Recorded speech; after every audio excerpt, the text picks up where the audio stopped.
शाही के दौरान Leonardo da Vinci एक कलाकार, वैज्ञानिक तथा खोजकर्ता के रूप में थे।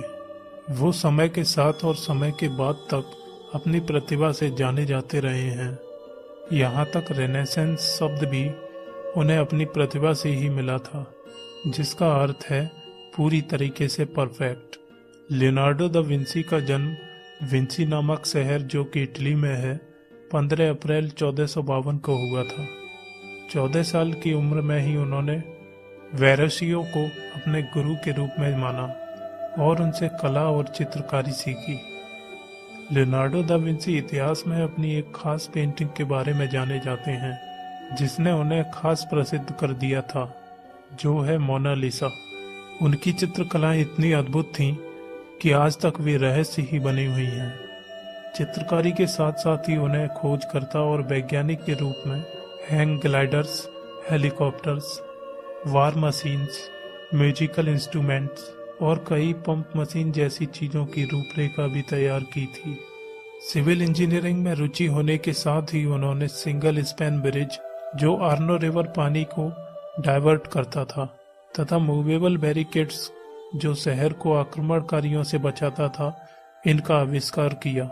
मानव एनाटॉमी की भी कई तस्वीरें उनके द्वारा बनाई गई। 1503 या 1504 के दशक में उन्होंने फ्लोरेंस, इटली में ही एक रहस्यमय पेंटिंग बनाई, जो मोनालिसा की तस्वीर कही जाती है। यह पेंटिंग केवल 21 इंच लंबी तथा 30 इंच चौड़ी है। तस्वीर को बचाए रखने के लिए यह एक खास किस्म के शीशे के पीछे रखी गई है, जो न चमकता है और न टूटता है। सदियों से मोनालिसा की रहस्यमय मुस्कुराहट जहां रहस्य बनी हुई है, वहीं जर्मन के कला इतिहासकार माइक पी लारेसन ने दावा किया है कि तस्वीर में दिख रही महिला इटली के अरांगो प्रांत के ड्यूक की पत्नी इसाबेला है। माइक के अनुसार इसाबेला की मुस्कान में दुख है, क्योंकि लियोनार्डो की पेंटिंग बनाने से कुछ समय पहले ही उसकी मां का देहांत हो गया था। माइक की माने तो इसाबेला का शराबी पति नशे में धुत होकर उसे अक्सर मारता पीटता रहता था।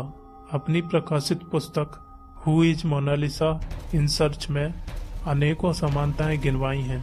पुस्तक में आगे लिखा है कि लियोनार्डो, जो कि ड्यूक के दरबार में शाही कलाकार थे, इसाबेला के काफी निकट थे। करीब 8 वर्ष पूर्व जापान में दांतों के एक डॉक्टर ने यह कहकर सबको हैरत में डाल दिया कि मोनालिसा की रहस्यमय मुस्कान का राज उसके ऊपरी जबड़े में आगे के 2 दांतों का टूटा होना है, और इसी कारण उसके ऊपरी होंठ से एक तरफ कुछ दबा हुआ सा दिखाई देता है। इस कारण उसका एक ऊपरी होंठ एक तरफ से कुछ दबा हुआ सा दिखाई दे रहा है। यही कारण है कि अनजाने में मोनालिसा और रहस्यमय मुस्कान दोनों दिखाई देती हैं, जबकि वास्तव में यह मुस्कुराहट नहीं, बल्कि अपने टूट चुके दांतों से खाली हुए स्थान को जीभ से होठों को टेलने का प्रयास कर रही है, जिससे होठ दबा हुआ ना दिखाई दे। यह डॉक्टर कई वर्षों से मोनालिसा पर शोध कर रहे थे। इसके विपरीत दिसंबर 1986 में अमेरिका के बेल लेबोरेटरी के कंप्यूटर वैज्ञानिक लिलियन स्वार्ट्ज ने अपनी अनुसंधान के आधार पर यह कहकर पूरी दुनिया में तहलका मचा दिया कि लियोनार्डो दा विंसी की कलाकृति किसी रहस्यमय युवती की नहीं, बल्कि खुद उनका आत्मचित्र है। आर्ट एंड एनेटिक्स नामक पत्रिका में प्रकाशित लेख में लिलियन ने दावा किया कि 1518 में लाल चौक से बनी लियोनार्डो दा विंसी का आत्मचित्र तथा मोनालिसा की तस्वीर को जब उन्होंने पास रखकर देखा, तो पाया लियोनार्डो तथा मोनालिसा के चेहरे, आंखें, गाल, नाक तथा बालों में अद्भुत समानताएं हैं। कंप्यूटर की मदद से जब मोनालिसा के चेहरे के ऊपर लियोनार्डो के बाल, दाढ़ी, भवें लगाकर देखा गया, तो वह पूरी तरह से लियोनार्डो में परिवर्तित हो गई। इसके विपरीत लियोनार्डो के चेहरे पर यदि दाढ़ी, बाल, मूंछें, भवें आदि हटा दिए जाएं, तो लियोनार्डो मोनालिसा में परिवर्तित हो जाते हैं।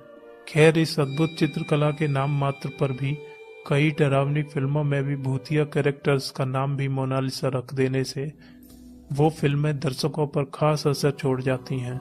दोस्तों, अगर आपको हमारा